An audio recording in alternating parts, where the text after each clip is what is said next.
Hey folks, thought we'd take a look at a couple of the related rate problems that I assigned for you in section 3.8. A couple of you stopped by and asked about a couple of them, and I thought, oh, you know what to do, so I'd make a quick video. So from section 3.8 and related rates, the first one I thought we'd look at is number 23.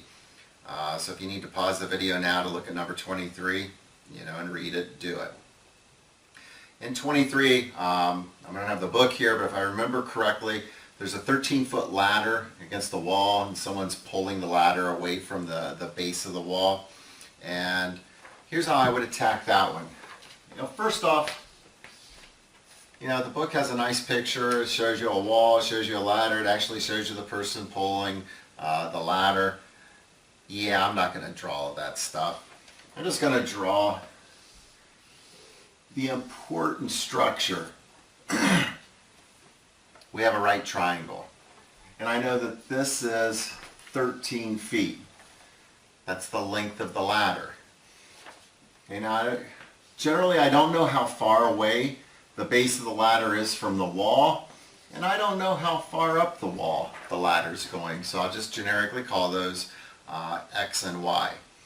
Now when I look at the words that's in the problem, you're being asked to find, if I remember correctly, how fast the top of the ladder is coming down the wall when the base of the ladder is 5 feet away from the wall, and whoever's pulling this ladder away from the wall is pulling it away at a rate of 0.5 feet per second. So with that said, I'm going to take all that English and I'm going to translate it into the problem statement. Specifically, find dy dt when x is 5 and we are given dx dt is 0.5. So this is what we're trying to do. So hopefully it's pretty clear that what's going to relate these variables and the length of the ladder 13 is nothing more than the Pythagorean theorem. So it's nothing more than, put it right here, x squared plus y squared equals 13 squared. 13 squared is 169. So again, just check it out, just verify the following. This person is pulling the base of the ladder this way. The distance from the wall and the distance the top of the ladder is on the wall, both of those variables, they are both functions of t. Since they're both functions of t, we can d dt both sides of the equation. So if we d dt both sides,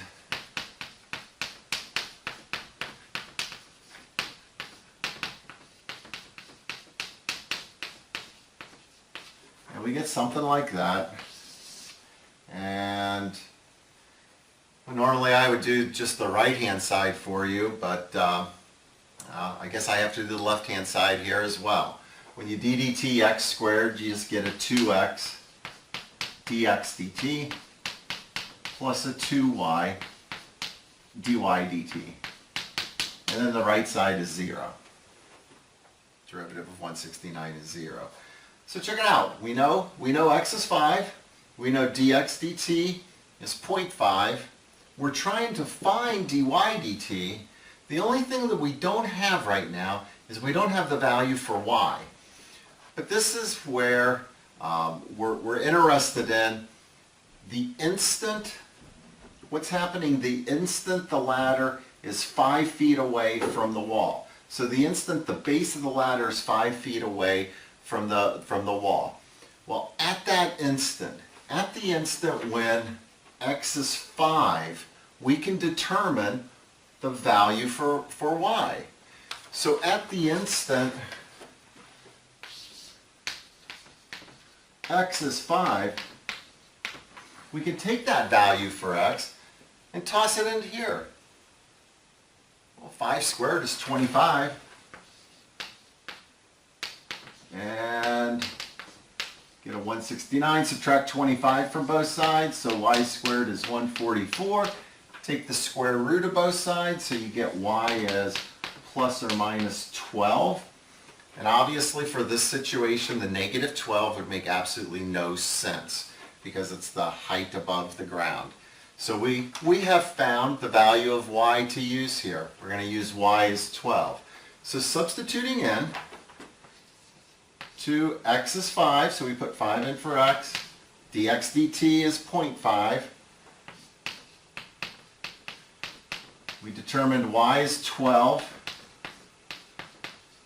And, I mean, there we are. So we have 2 times 5 times 0.5. I think that leaves us with a 5.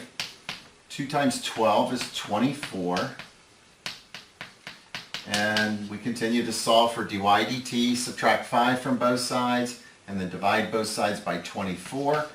So we get dy dt is a negative 5 over 24. And I believe the units are feet per second. Of course, that's going to be a negative number because it is coming down. Another way to answer the question is, at what rate is the top of the ladder coming down the wall, when it's 5 feet away and it's being pulled that way at a half foot per second. We could say the rate that it is coming down the wall is 5/24 feet per second.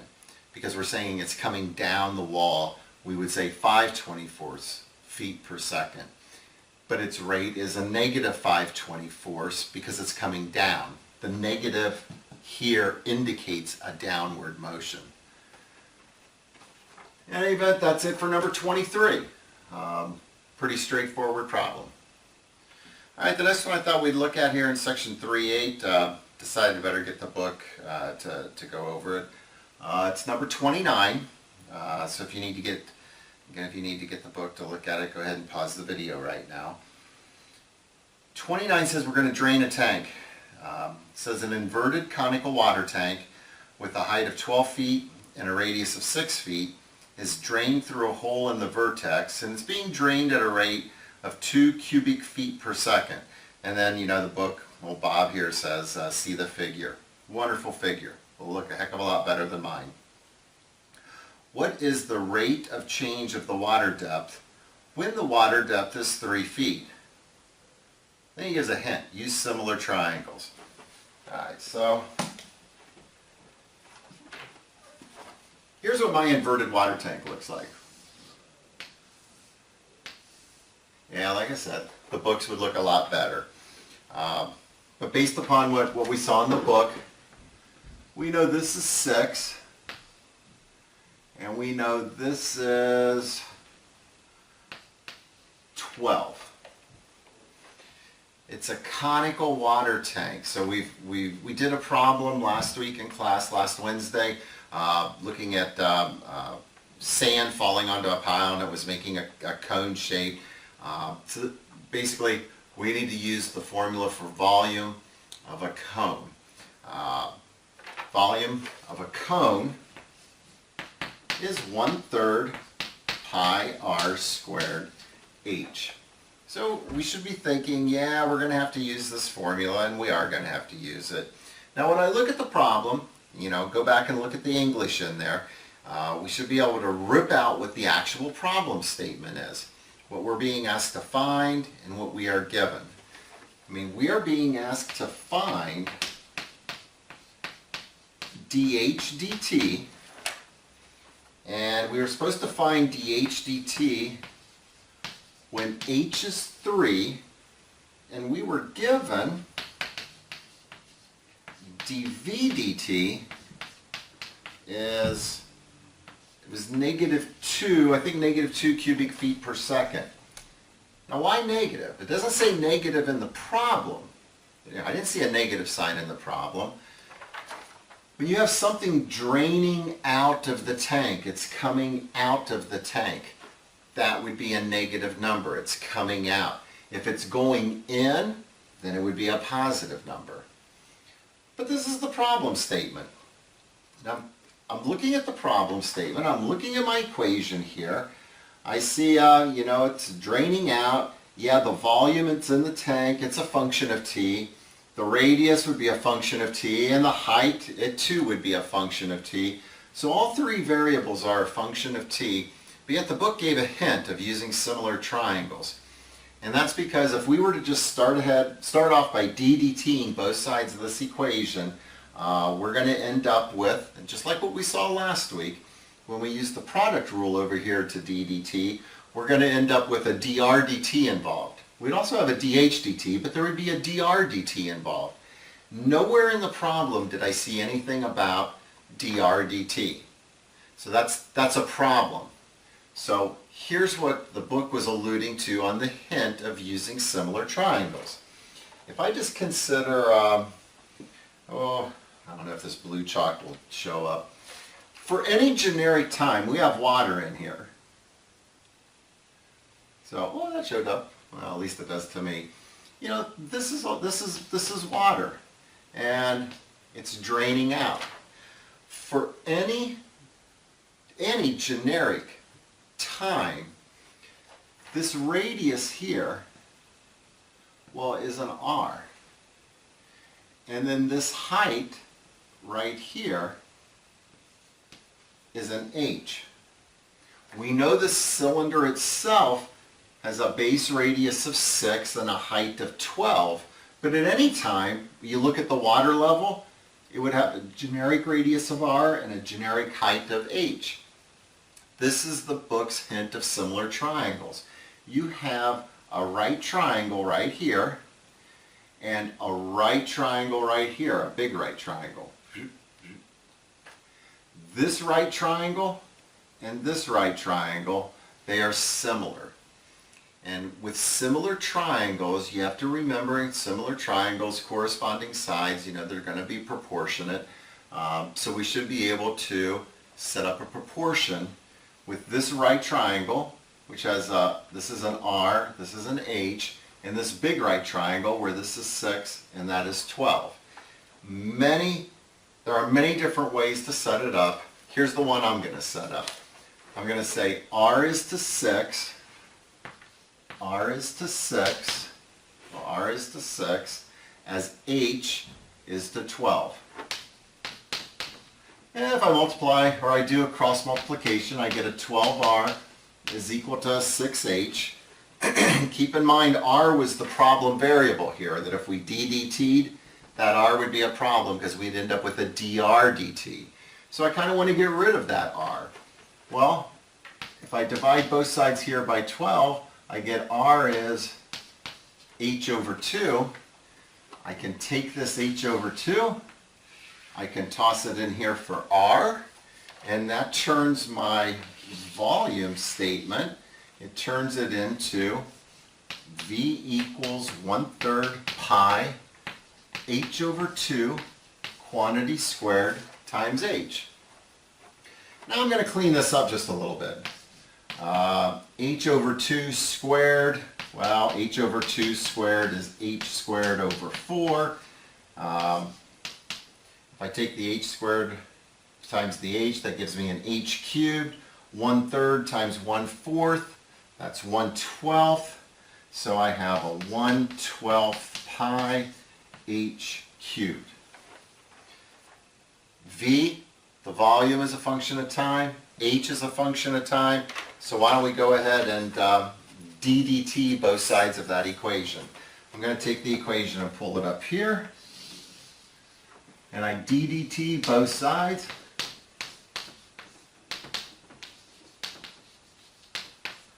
And we have a 1/12 pi H cubed. So you DDT both sides, you get dVdt equals, when I DDT the right side, you know, the 3 comes out front, gives me a 3/12 pi or a 1/4 pi H squared dH dt. So check it out. We're given dVdt is -2, so we'll put -2 in there for dVdt. We're trying to find dH dt when H is 3. So -2 comes in here for dVdt. -2. Alright, that is pi over 4. 1/4 times pi is pi over 4. 3 comes in here for H. 3 squared is is 9, but I'll write it in, 3 squared. So we have a negative 2 is equal to a 9 pi over 4 dh dt. And I'd multiply both sides by 4 over 9 pi to get negative 8 over 9 pi. The units were feet, so it's feet per second, equals dh dt. And again, think about it. This is negative. You're being asked at what rate is the height changing? Well, water's coming out, so that height is going down. So it would be changing, it would be a negative number. The negative means it's going down. If you were to just interpret this in an English sentence, you would say, that the height of the water is going down at a rate of 8 over 9 pi feet per second. In the English, you wouldn't say it's going down at a rate of negative 8 over 9 pi, because saying the word down and then the negative, that's like a double negative, and something about double negative is a positive in English. So the negative means it's going down. And that's it for number 29. I think there was another problem, and I don't know if it was 31, I'm not sure which. Is very similar to 29. So that's it. That's a couple of the homework problems, related to rate problems, that I thought I'd just make a quick video because you just don't get to see enough of me as it is. Hope it makes sense. Good luck.